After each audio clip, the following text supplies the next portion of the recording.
Oi, gente, a gente está aqui no nosso segundo webinar do Safer Lab. Hoje o tema é discurso de ódio. Aí embaixo do vídeo vocês vão ver um monte de informações já de definições, conceitos. Mas como a gente acha que dá para explicar ainda mais e contar um pouco o que tem sido discutido na academia, em vários ambientes sobre isso, a gente trouxe duas convidadas incríveis, que são a Mariana Valente, que é diretora do Internet Lab e pesquisadora em Direito e doutora em Sociologia Jurídica na USP, e a Natália Neres, pesquisadora do Internet Lab também, coordena a área de desigualdades e identidade, e também é doutoranda em Direitos Humanos na USP. E também a Juliana Cunha, que vocês já conhecem, que é psicóloga e diretora de projetos especiais na Safernet. Eu vou pedir para que cada uma delas se apresente rapidamente, elas vão falar um pouquinho de como elas vieram parar aqui e do que elas pesquisam, afinal, e depois a gente vai conversando sobre o tema central. Oi, gente, muito legal estar aqui falando com vocês sobre esse tema.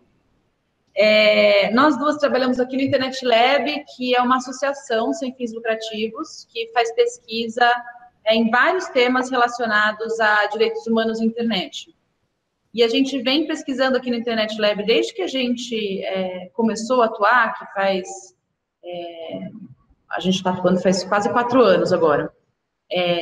Uma área para discussão de marcadores sociais, né, e questão da internet, direitos na internet. Então, gênero, raça, classe social. E a gente vem, desde então, discutindo muito violência na internet, violência contra mulheres na internet, principalmente, mas recentemente a gente começou a discutir também violência em função de outros marcadores, como, por exemplo, raça. E a gente começou a discutir isso porque a gente viu que, enfim, as coisas estavam muito interconectadas, né? Eu, especificamente, eu atuo na área de direitos digitais faz muito tempo e faz bastante tempo também que venho trabalhando em projetos de pesquisa sobre direitos das mulheres. Bom, obrigada pelo convite, feliz também de estar aqui com vocês. Nossa trajetória é bastante parecida com a da Mari, nos termos do trabalho nos últimos anos, porque a gente vem trabalhando juntas nesses temas, né, que ela já comentou. E eu cheguei aqui não tanto pelos direitos digitais, mas eu acho que também pela pesquisa que eu já vinha realizando há algum tempo, acho que desde o comecinho da graduação, sobre questões raciais. Sempre trabalhei com o tema de discriminação, de racismo. Nos últimos anos da graduação, comecei a trabalhar com violência de gênero também, então eu chego nesse lugar a partir das questões, principalmente envolvendo violência racial e violência de gênero. E tem uma coisa que eu acho que é importante dizer, que assim, a gente faz pesquisa porque a gente acha que é importante trazer mais informações e dados mais qualificados sobre esses problemas, né? O que é o nosso trabalho de pesquisa, né? Levantar, por exemplo, como o judiciário está decidindo os casos de violência contra a mulher na internet, ou como se desenvolvem casos de discriminação na internet, por exemplo, ou como são os usos da internet por determinadas populações, para que isso, né? Porque quando a gente levanta esse conjunto de dados, a gente consegue qualificar o problema e ajudar no desenvolvimento de respostas. Bom, minha formação é em psicologia, eu tenho mestrado em comunicação. Quando eu entrei na Safernet foi em 2012 para implantar um serviço que é uma linha de ajuda para orientar vítimas de violência na internet. A ideia era que fosse um projeto piloto que duraria 2 anos, digamos assim, e acabou que deu muito certo e eu estou lá até hoje. E desde então eu coordeno projetos na Safernet voltados para crianças, adolescentes e jovens, também mulheres. E agora estou à frente do Safer Lab, que é uma iniciativa que a gente começou a dar corpo no ano passado. Era uma ideia que a gente tinha de como é que a gente pode dialogar mais com jovens, como é que a gente pode falar de temas que a gente sabe que são muito sensíveis, que são complexos, mas que também seja numa linguagem que a gente consiga alcançar pessoas que estão fora dessa bolha, que discutem direitos humanos. E aí agora eu estou cuidando e me dedicando, enfim, quase que integralmente ao Safer Lab na Safernet. Mas, além disso, eu cuido das ações de educação, de atividades nas escolas, capacitação de professores, de alunos, e também algumas campanhas. Todo ano a SaferNet faz alguma campanha, as últimas, inclusive, têm sido focadas mais na questão da segurança de mulheres, e também desenvolve alguns materiais de educação, né, para o uso seguro da internet. Para vocês que olham frequentemente para questões de violências em geral na internet, onde fica o discurso de ódio assim, nesse contexto? Né? Qual o tamanho desse problema? Né? Isso é uma forma de violência também? O que a gente percebe no cotidiano fazendo pesquisa é de que não é dos menores problemas que a gente tem no uso da internet, principalmente por alguns grupos, né, específicos. Então, mulheres, população LGBT, população negra, enfim, pessoas com deficiência. Isso é bastante comum, né, para essas pessoas, e essas demandas chegam muito para a gente. Né? Então, mulheres que tiveram perfis atacados, que receberam um inbox com ameaça, que receberam, enfim, vários tipos de manifestações, criaram páginas com a imagem dela distorcida. A gente fica com a impressão de que isso é bastante recorrente, né, de que é bastante sério, principalmente para essas pessoas. E que ainda tem muita dificuldade de saber o que fazer, né, quando são vítimas, principalmente. Acho que tem uma outra questão também, que é que qual que é o efeito, né, do discurso de ódio? Por que ele é tão ruim? E acho que tem um lado que é online e outro lado que é offline, né? A gente acha que não existe muito essa separação, na verdade que ela não existe, a gente tem falado bastante disso, né? Que as coisas que acontecem online têm efeitos no mundo offline, o que acontece offline tem efeito no mundo online, fica cada vez mais difícil falar, nossa, é uma violência online. Mas, enfim, quando a gente olha para uma rede social em específico, por exemplo, o discurso contra determinados grupos, discurso de ódio contra determinados grupos nessa rede, transforma essa rede num ambiente muito mais inseguro, né, ou menos confortável para essas populações em geral. E também o discurso de ódio, ele muitas vezes é base para ataques físicos, né, no mundo fora da internet também. Então, acho que, enfim, é bastante comum, é uma coisa que acontece muito, apesar de existirem poucos dados, né, sobre isso, né, o poder público brasileiro, por exemplo, não divulga, né, o número de denúncias que chegam, as plataformas raramente divulgam dados mais pormenorizados, né, sobre as denúncias que chegam, as plataformas, quer dizer, o Twitter, o Facebook, o Google, né, sobre as denúncias que chegam. E como a gente acompanha os casos mais individualmente, o que a gente consegue mais dizer é quais são os efeitos mesmo para as pessoas, né? E os efeitos são desde as pessoas se sentirem caladas, né? Tem uma questão que a gente chama, uma coisa que a gente chama de autocensura, né? A partir de ataques, discursos de ódio, discursos que são muito violentos, muitas pessoas deixam de se manifestar. A gente recebe coisas do tipo, olha, me manifestei, mas eu acho que é melhor, eu não tenho mais conta no Facebook, me faz muito mal, né? Então me faz muito mal estar nesse espaço, faz muito mal estar no Twitter, né? Que é uma perda muito grande, né, para a pessoa e para o próprio debate. Eu percebo que quando a gente fala de discurso de ódio, e eu vejo que há um debate sobre isso, não necessariamente as pessoas estão de acordo sobre o que é discurso de ódio. Quando elas falam de discurso de ódio, não necessariamente a gente tem a mesma definição, a gente compartilha da mesma definição. E eu acho que definir discurso de ódio é um grande desafio, assim, né? E a gente percebe que é um conceito que tem muitos atravessamentos, muitas apropriações. Então, de repente, a ciência política vai falar de uma coisa, as ciências sociais vai falar de outra. Discurso de ódio, por exemplo, não é um conceito jurídico. As meninas podem falar um pouco melhor disso, porque elas têm essa formação no direito. E, então, eu acho que o primeiro desafio é, digamos, construir balizadores para nortear, mesmo que a gente não necessariamente capture inteiramente e estabeleça uma definição que seja consensual e universal sobre o discurso de ódio, porque tem todos esses atravessamentos da própria história, da cultura, enfim, da legislação de cada país, enfim, um monte de coisa aí, né, no meio. Mas eu acho que já é importante a gente entender isso, tá? O que é, para contra quem é o discurso de ódio, né? Por exemplo, a gente sabe que se a gente denuncia algum tipo de violência contra determinados grupos, isso pode ser subestimado, isso pode, de alguma forma, ser diminuído de importância, né? Por esses atores que estão aí, que estão lidando com, recebendo esse tipo de denúncia, por exemplo, se a gente vai numa delegacia, ou que seja. E aí a gente sabe que isso tem consequências, eu acho, que é reproduzir essa prática. Então, mesmo que você não tenha sido vítima ou que você não esteja denunciando um autor, a gente sabe que as consequências do discurso de ódio é naturalizar a violência contra esses grupos, é fragilizar mais ainda a cidadania dessas pessoas. Então, eu acho que esse é um aspecto que é super importante também, assim, como é que você vai responder ao discurso de ódio exatamente para fortalecer o que a gente sabe que é muito frágil e que existem grupos que são mais vulneráveis a esse discurso.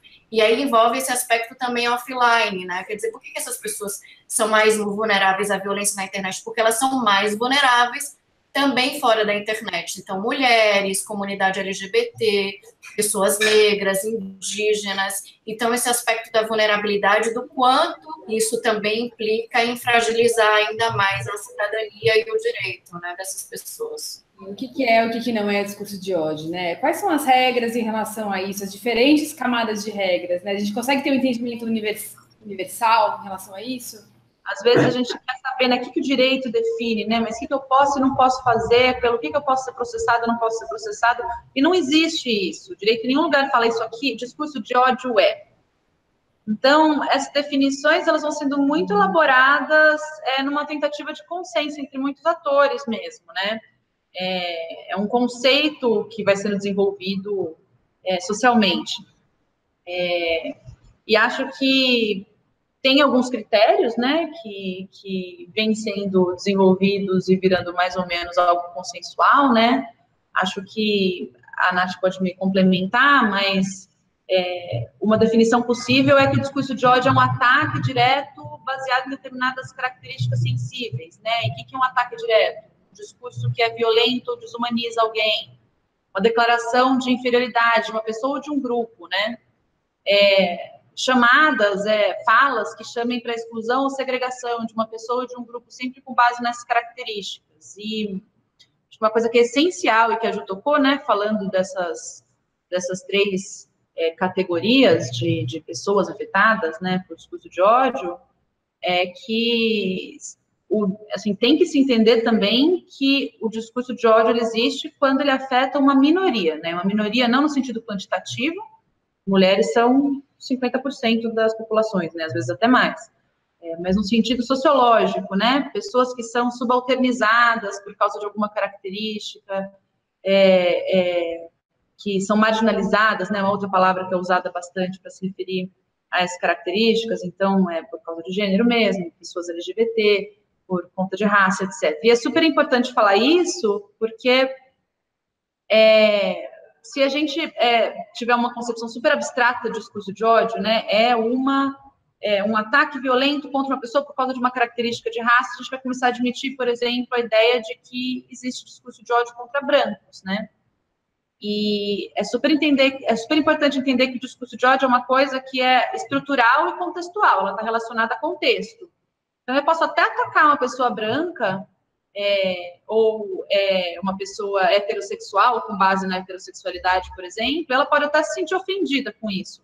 Mas esse discurso não tem capacidade de discriminar ou de excluir, né? Porque socialmente aquela pessoa, aquela característica daquela pessoa não é uma característica que exclui, né? Não é uma característica que faz com que seja mais difícil para a pessoa conseguir um emprego, ou que ela seja vigiada em determinados lugares por causa daquela característica. Enfim, ela não vai ser excluída de espaços, discriminada em determinados espaços por causa daquela característica. Então, definir quais são, né, esses grupos, as características e os grupos que sofrem com o discurso de ódio é importante para o próprio conceito. Acho que deixando aberto assim, a gente acaba dando margem, né, para algumas discussões como agora não se pode falar nada, eu também me senti ofendido, né, e na verdade não é uma disputa entre mais ou menos ofendidos. Quando a gente pensa em discurso de ódio, a gente está pensando que o que legitima, né, inclusive faz com que ele emerja, faz com que, inclusive, outras violências sejam perpetradas, é que ele vai incidir contra as pessoas que são estruturalmente discriminadas, né? Então, são historicamente discriminadas de alguma maneira, né? Acho que esse é um ponto importante também. E acho que outra coisa que a gente está discutindo até antes, né, de conversar, é que, em geral, também um critério que tem sido utilizado para tentar identificar o que é o que não é se viola ou não direitos humanos, né? É muito aberto também, mas acho que se a gente tiver em mente, né, essas características que a gente colocou antes, não fica tão difícil distinguir o que é discurso de ódio de uma opinião, por exemplo. Mas acho que a gente ainda conversa um pouco melhor sobre essas fronteiras, né? Um acréscimo que eu acho que vale também mencionar é que, por exemplo, na central de denúncias da SaferNet, que é o hotline, a gente se baseia na definição bem da legislação no Brasil, né, que entende que é qualquer material escrito, imagens, e eu estou lendo, inclusive, aqui no formulário de denúncias da SaferNet, depois a gente vai deixar um link para vocês terem acesso também a essa descrição, mas é qualquer material escrito, imagens ou qualquer outro tipo de representação de ideias ou teorias que promovam ou incitem o ódio, a discriminação ou a violência contra qualquer indivíduo ou grupo de indivíduos. E aí tem os marcadores, que é isso que a Mari e a Nath também falaram, que envolve raça, cor, religião, descendência e origem étnica ou nacional. Então, também eu acho que a gente tem que levar em consideração que tipo de embasamento a gente tem digamos, em tratados internacionais, na própria legislação do país, que também nos permite endereçar e receber até esse tipo de denúncia, assim, né? Mas a gente sabe que o desafio ainda é esse mesmo, o quanto isso também é atravessado pela percepção que as pessoas têm do que é ou não discurso de ódio, né? E aí eu acho que envolve essa fronteira também que vocês falavam sobre o que é ofensivo, do que é um crime, do que é ilegal, do que é uma violência, né?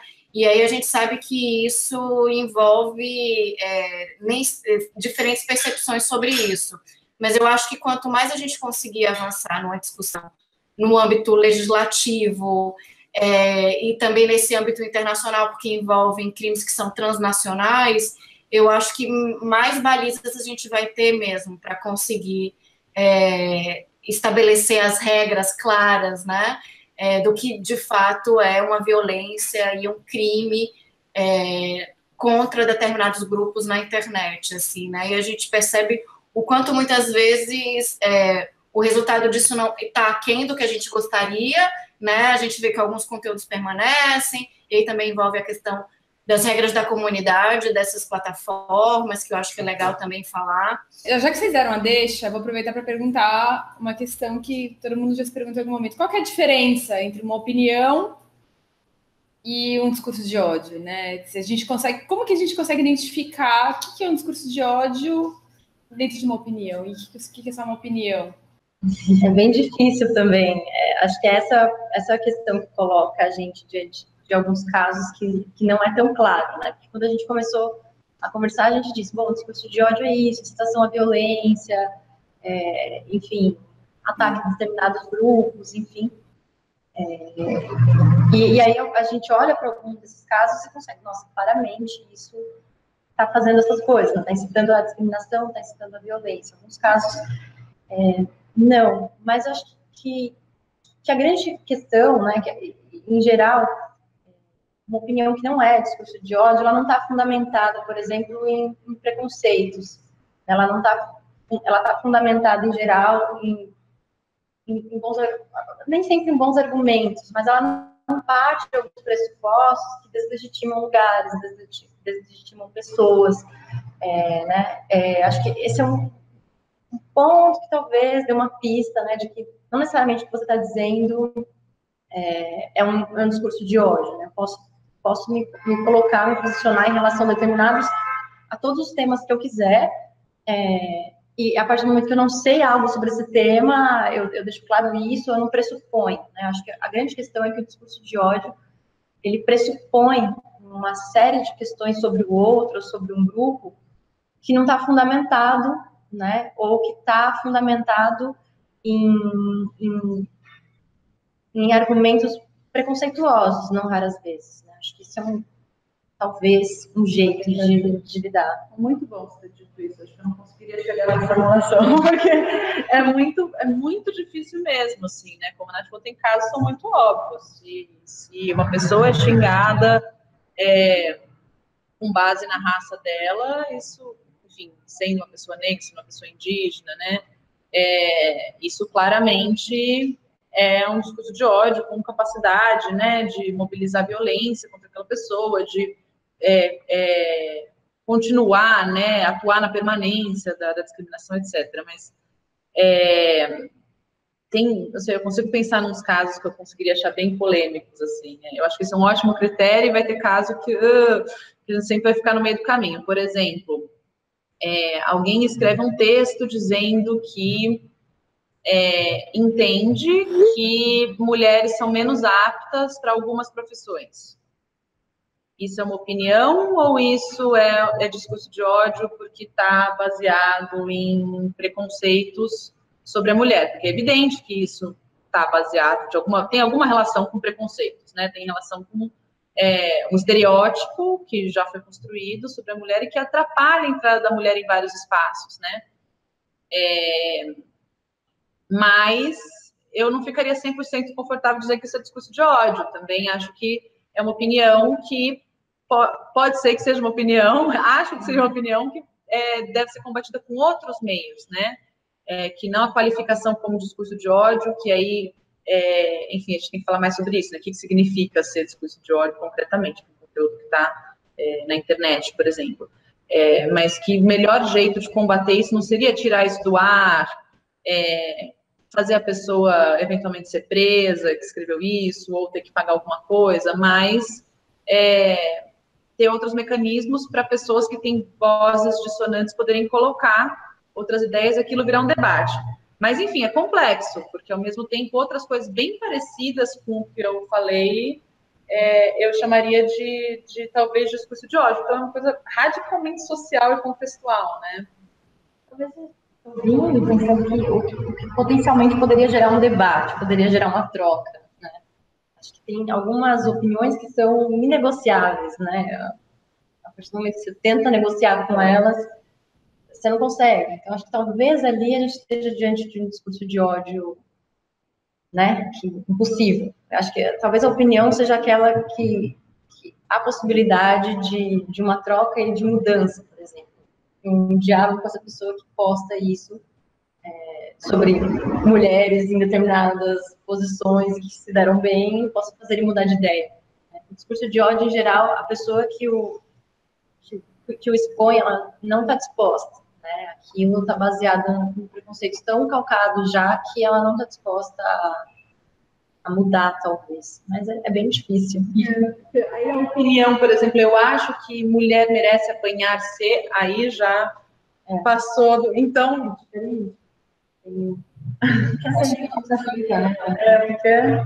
eu acho que a pergunta da Tati também é um pouco sobre até onde é opinião e onde começa a violação de um direito, assim, né? E sobre os limites da liberdade de expressão, né? Porque eu acho que é esse ponto aí que é essa fronteira que muitas vezes gera uma série de discussões. Ah, mas eu só quis expressar a minha opinião. Ah, mas não, vocês estão tolhendo meu direito a expressar livremente o que eu penso.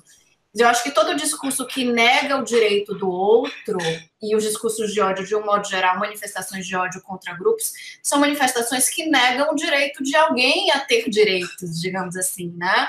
E a gente tem várias discussões sobre isso, que levam manifestações que são, sim, de ódio contra determinados grupos, a discussão sobre cotas, por exemplo. Se a gente for para a internet, a gente vai ver o quanto isso é um terreno fértil para as pessoas incitarem, né, a discriminação e a violência. Então, eu acho que são discursos que, de alguma forma, negam direitos e que, em última instância, buscam a eliminação desse outro, assim, né? A eliminação do campo público, do campo político, do campo cidadão mesmo, assim, né? Eliminar o outro enquanto cidadão, assim. Esse outro é um cidadão de segunda categoria, esse outro não é um cidadão como eu, e discrimina nesse âmbito, assim. Então, eu acho que são duas referências que podem ser importantes para a gente entender, assim.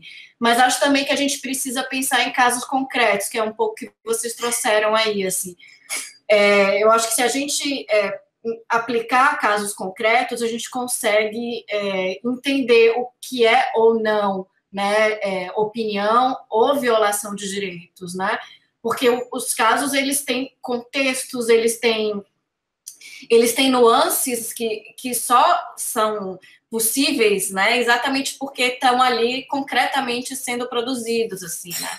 Então, enfim, tem um exemplo que eu sempre ouço, mas que eu acho que é interessante, que é o ataque que foi feito a casais homossexuais na Avenida Paulista, e que as pessoas começaram a publicar imagens, porque foi um ataque feito por uma lâmpada fluorescente, e as pessoas começaram a publicar imagens de lâmpadas fluorescentes, né? Quer dizer, se a gente olha o conteúdo em si, que significado ele tem?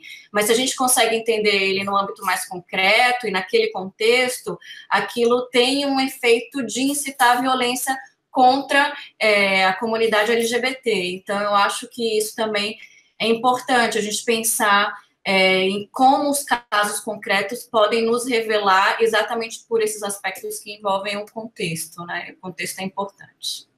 Por que nem todo discurso de ódio ou todo conteúdo ofensivo é removido? Né? Por quê? Por que as pessoas falam muito, aquele vídeo, não sei o que lá, continua no YouTube, a gente ouve muito as pessoas falando, reclamando desse tipo de postura das empresas, mas tem uma justificativa, né? Por quê? Que a remoção não é tão simples assim, em certos casos. Acho que é super importante dizer que tem vários níveis de controle, né? E quando a gente está falando da internet, a gente está falando de pelo menos 2. Acho que tem um outro que existe em todos os espaços, que é um controle social, né, das pessoas em relação às outras. Quer dizer, determinadas coisas que as próprias pessoas se controlam, ou uma conta para outra, né? E é um controle social comunitário. Mas na internet a gente pode falar de pelo menos outros 2. Acho que um é o que todo mundo tem na cabeça, que é a legislação, né? E isso acho que é uma coisa que a gente pode até avançar um pouquinho, mas além de não existir definição sobre discurso de ódio, tem alguns discursos de ódio que a legislação claramente proíbe, e outros em que a gente tem que fazer mais interpretação. Acho que a Nath fala disso muito melhor que eu. Enfim, o que acontece, né? Quando é a legislação que a gente está mobilizando, a gente pode mobilizar essa legislação contra quem proferiu aquele discurso de ódio ou contra o intermediário, né, que é a plataforma que tá hospedando aquele tipo de conteúdo. Por quê? Né? Porque, às vezes, um determinado conteúdo que tem um potencial de violência muito grande, de fazer mal muito grande, o que é desejável, o que a vítima daquele discurso quer, que aquele conteúdo pare de circular, né, primordialmente, que seja removido da plataforma. Então, tem esses 2 níveis, né, esses 2 jeitos de lidar com a legislação. E aí, enfim, você vai ter sempre alguém avaliando, que no caso da mobilização da legislação é um juiz, se aquilo foi um discurso que deve ser permitido, ou se é um discurso que deve ser punido em relação à pessoa ou removido da plataforma, né? E acho que tem uma coisa que é importante falar sobre a legislação no Brasil, que é que a gente tem o Marco Civil da Internet, né, que foi assinado em 2014, e é uma lei que foi feita para garantir os direitos dos usuários da internet, e um dos pilares dessa lei é a liberdade de expressão. E uma das coisas que essa lei fez foi estabelecer que em quase todos os casos, tem algumas exceções, as plataformas só se tornam responsáveis pelo dano que alguém causou a outra pessoa ali a partir de uma decisão judicial. Por que isso? Qual seria outra possibilidade, né? Que a plataforma se tornasse imediatamente responsável quando eu, por exemplo, me senti ofendida com algum conteúdo que uma outra pessoa postou e fosse lá, fizesse uma notificação no Facebook, mandasse uma carta, mandasse um e-mail, falando, olha, esse conteúdo me ofende.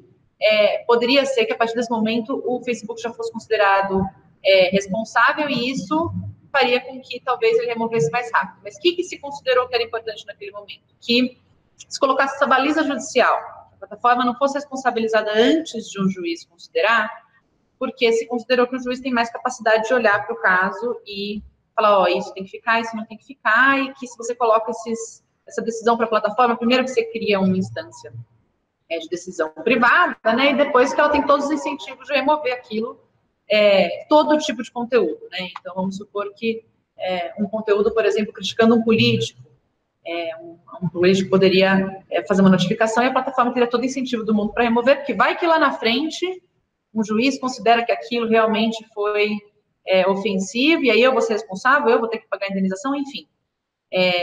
Tem essa baliza no Marco Civil, isso no nível da legislação.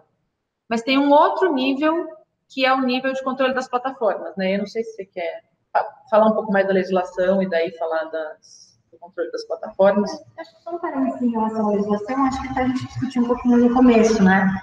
Que a gente tem um pouquinho mais claro do que seja esse discurso de ódio na legislação antirracista, inclusive que é bastante antiga, de 89, passou por algumas reformas durante os anos 90, enfim, mas aqui tem a definição um pouquinho mais clara do que seja racismo, né? Então, o caput do artigo 20 vai dizer quem incitar, enfim, o preconceito, que é muito aberto também, muito disputável, e outros grupos, né, que são exatamente os grupos sobre os quais a gente estava discutindo antes, têm tentado também, né, de alguma maneira definir o que seja misoginia. Então, a gente tem recentemente também a aprovação de uma lei, né, que torna a Polícia Federal responsável por exemplo, investigar crimes de misoginia, mas a gente não tem muito claro que seja um discurso misógino, mesmo nessa nova lei, né? Então, essa é uma questão.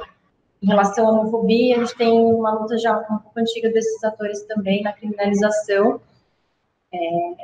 e também é preciso olhar, né, para como isso vai ser definido, né, de que maneira, qual que vai ser a baliza, né, para esse juiz olhar e falar, bom, aqui temos, né, ou aqui não temos, porque mesmo no caso do racismo, está um pouquinho mais, né, definido, é antigo, tem uma jurisprudência já aí de 30 anos, tem casos que se olha e fala, bom, não sei, acho que não, aqui foi uma injúria e desclassificação, enfim, então é realmente bastante delicado.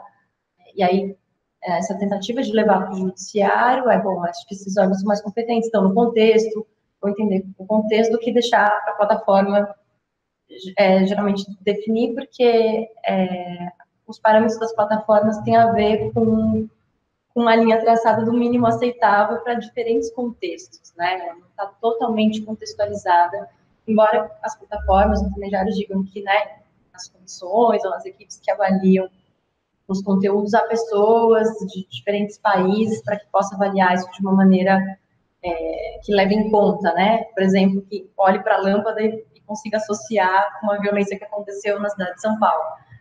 Mas é uma grande questão, porque a composição dessas equipes e a transparência mesmo das plataformas em relação a esses critérios é uma demanda, né, de vários grupos sobre transparência, né? Acho que ainda não se está muito claro, embora se tenha algumas orientações, algumas normativas nas políticas delas.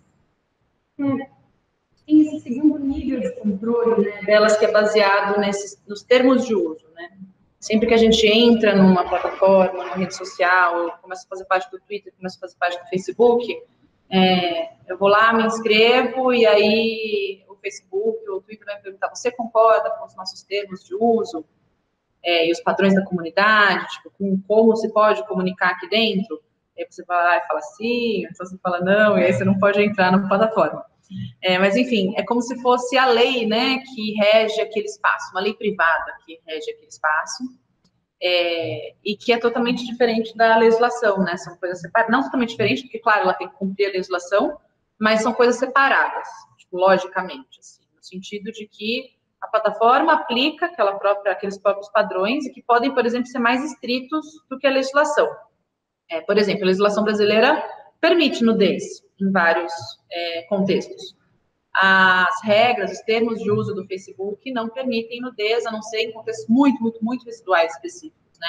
Remove. Então, quando alguém denuncia, eles vão lá e removem. Isso, enfim, são coisas separadas. E o Facebook, ou o Twitter, ou o Google, ou qualquer outra plataforma que você utilize, vai ter termos, mas essas grandes plataformas, pelo menos, têm também a definição delas de discurso de ódio, né? E do que não vai ser permitido por causa de discurso de ódio. E aí, quando um usuário vê alguma coisa que parece um discurso de ódio, faz uma denúncia e vai ter um controle feito por aquela plataforma, pelos moderadores daquela plataforma, ou, enfim, pela forma como ela tiver para controlar aquilo. E isso que a Nath falou é uma questão que acho que é muito importante, se relaciona bastante com a pergunta inicial, que no Facebook, por exemplo, esses termos de uso são globais. Então, você tem um padrão para o mundo inteiro. E a discussão sobre o que é discurso de ódio pode ser muito contextual, né? E é muito complexo. Ou então, o quanto a liberdade de expressão tem que ser priorizada em relação à remoção de conteúdos, é uma coisa também que culturalmente muda muito, né? E os termos de uso são um só. Então, por que resumindo, né? Falou tanto, mas porque é uma pergunta meio difícil mesmo. Por que o meu conteúdo não sai quando eu denuncio, né? Ou porque a plataforma não considerou que, quando eu fiz a denúncia direto na plataforma, que aquilo era um discurso de ódio, era alguma coisa que representava discurso de ódio, e isso pode ser por mil motivos, e a gente tem uma questão bem difícil de transparência mesmo, né, de entender quem foi que avaliou, por quê, quais foram os critérios, etc. Ou então a pessoa pode ter movido uma ação no judiciário e o próprio judiciário ter considerado que não era um caso de remoção ou de responsabilização. Enfim, são duas respostas diferentes dependendo do que a pessoa que quis remover o conteúdo quis fazer. Eu acho que a gente pode pular para a próxima questão, que tem muito a ver com liberdade de expressão, que é... Por que não dá para simplesmente proibir, né? Por que não aprovam uma lei que define lá questões básicas de discurso de ódio e proíbe as plataformas sem cumprir? E parece ser uma solução fácil, entre aspas, né? Mas por que ela não é tão fácil assim, né? Que torna essa elaboração de regras tão difícil, assim, esse equilíbrio tão difícil entre o que pode, o que não pode, o que pode falar, o que não pode, o que pode remover, o que não pode? Qual é a grande dificuldade, assim, na elaboração de regras em relação a isso? Eu acho que a principal coisa a gente vai definir essa lei, qual vai ser a consequência para a pessoa que publicou o discurso de ódio, né? E acho que se, por exemplo, for uma criminalização, tornar essa pessoa passível de reclusão ou prisão, eu questionaria um pouco essa saída, né? Pensando, né, que talvez a estrutura, né, do direito penal e a estrutura até do nosso sistema carcerário não seria um lugar ideal para levar essas questões, né? Então, o que a gente faz com a pessoa que publica algo que fira determinados grupos, né? A gente prende ela. Prendendo ela, a gente está apostando que esse momento que ela vai passar ali, ela né, vai refletir sobre isso e voltar e nunca mais praticar, e eu não tenho certeza, por exemplo, se essa solução de criminalização do discurso de ódio, pensando que seja criminalização, né, ela ajudaria a gente a resolver esse problema socialmente, né, pensando em como está estruturado o nosso sistema. Então, é importante comunicar que essa é uma conduta grave, mas eu fico com medo de levar para esse lugar por isso. A gente não conseguiu resolver nenhum problema social a partir da punição, né? Acho que aí a gente pode falar em responsabilização, né? Acho que a gente poderia tentar ser criativo no tipo de consequência que isso teria para as pessoas, elas não podem deixar de ser responsabilizadas. Mas aí eu não tenho certeza também se é exatamente o judiciário que nos ajudaria a lidar com essa questão, assim, não sei o que a Mari pensa. Muito de acordo, muito legal que você levou por aí. Eu acho que uma outra questão é que, pela própria definição ser difícil, não é nada simples pensar em simplesmente escrever uma lei que proíba o discurso de ódio. Aí a Nath falou bastante das consequências, e o que eu estava pensando também era que a gente está aqui, né, falando de discurso de ódio, do quanto isso é importante, do quanto é importante refletir sobre isso, a consequência que tem na vida das pessoas.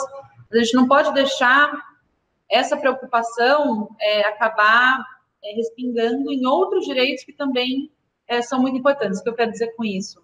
Em nome de defesa do discurso de ódio, aparecem projetos de lei toda hora absolutamente absurdos no Congresso Nacional, querendo censuras muito mais amplas do que apenas o controle do discurso de ódio, né? Quer dizer, é super difícil definir como é que uma legislação poderia super circunscrever, né, o que é o discurso de ódio, o que fazer em relação a ele, mas mesmo além disso, as medidas que às vezes esses projetos de lei querem para resolver esse tipo de problema são medidas que deixariam muito mais fácil um político, por exemplo, pedir para remover um conteúdo contrário a ele. E assim, isso é muito comum. Essa prática de políticos no Brasil de não quererem ver críticas assim, e mobilizarem o judiciário para censurar mesmo a opinião política é extremamente comum. A gente fez uma pesquisa uns 3 anos atrás sobre o humor na internet e pedidos de remoção de conteúdos por causa de humor. E a pesquisa mostrava que 1/3 dos processos movidos no Brasil eram movidos por políticos, e metade dos casos em que realmente se dava a remoção dos conteúdos eram nos casos de políticos. Então, assim, não é que também não possa ter um conteúdo ilícito contra um político, claro que pode, né? A gente pode discutir, por exemplo, o que foi feito em relação a Marielle, né?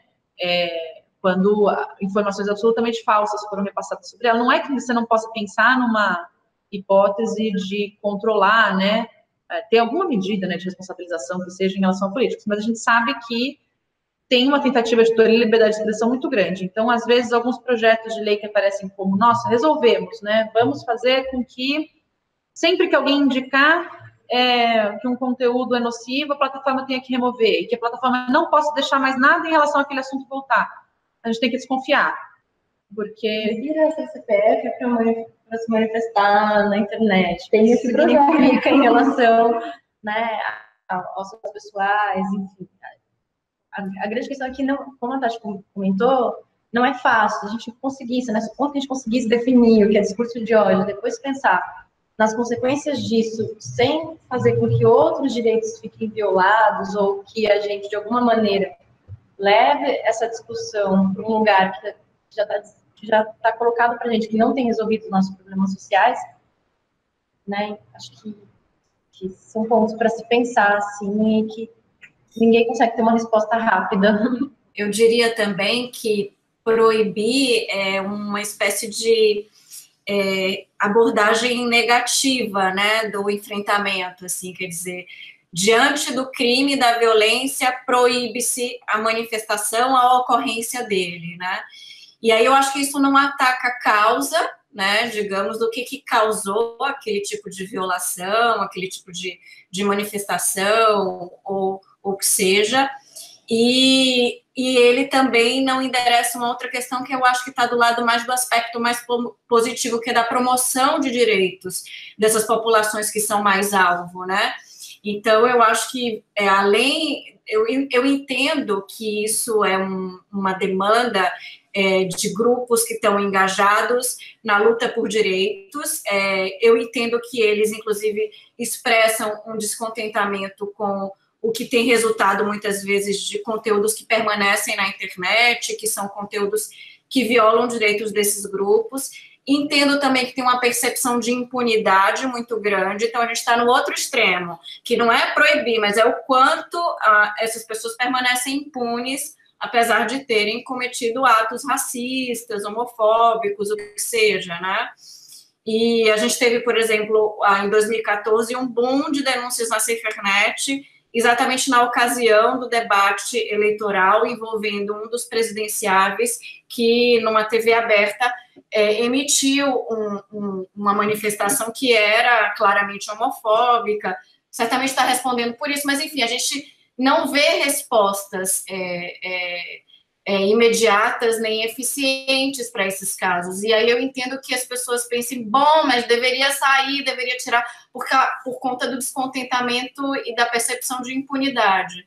Mas eu acho que também, se a gente só pensa nesse viés, a gente perde de vista isso, que a gente não está endereçando a causa do problema, né, que são essas que envolvem a desigualdade, as disparidades, e também o quanto essas pessoas não têm acesso a direitos mesmo, a direitos básicos. Então, eu acho que isso também é importante de ser endereçado. E aí não envolve só a internet, mas envolve uma série de políticas que é mesmo afirmativas de direitos, né, de promoção de direitos. Então, eu acho que pode acabar tendo uma série de efeitos colaterais, que vocês diziam, e a gente não tem a gente for pensar isso a longo prazo, a gente não tem certamente uma resposta que mitigue mesmo, né, a partir da causa mesmo, né? Bom, então a gente tem um problema que é imenso, que é difícil de definir, é difícil de resolver, quer dizer, não tem uma única solução simples. Eu queria que a gente fizesse, né, discutisse agora o que a gente pode fazer, né? O CFLab é um esforço em relação a isso, né? Por que ele foi pensado e que outras estratégias, né, que envolvam diferentes áreas da sociedade podem entrar nesse esforço de combate a esse problema que é tão difícil, tão nebuloso, tão escorregadio, assim. Eu acho que, eu já falei isso algumas vezes, eu acho que a abordagem, ela deve ser em diferentes camadas, ela deve ser multinível, não dá para a gente pensar em abordagens únicas, para o enfrentamento ao discurso de ódio. Eu acho que do lado de nós, assim, eu acho que esse aspecto de você ter denúncias, você poder monitorar, ter dados que, de alguma forma, nos dê a exata dimensão desse fenômeno no Brasil, por exemplo, né? Isso é importante, assim, eu acho que é a partir de indicadores que a gente consegue entender o tamanho do problema, né? E a gente ainda tem muita dificuldade, porque, claro, a gente tem uma central que recebe, foram mais de 2 milhões de denúncias envolvendo discurso de ódio, dentre eles racismo, homofobia, violência contra a mulher, xenofobia, neonazismo, que são todas essas modalidades que aparecem lá no formulário da SaferNet e que a gente recebe denúncias. Mas eu acho que a gente precisa de ter dados mais integrados mesmo, assim, né? A gente já tem, por exemplo, algumas iniciativas, tem uma delegacia em Curitiba que ela é especializada em ocorrências que envolvem crimes de ódio, por exemplo, né? Crimes motivados pelo ódio. Então, eu acho que isso é importante, a gente tem indicadores e ter dados que sejam consistentes para a gente conseguir dimensionar o problema.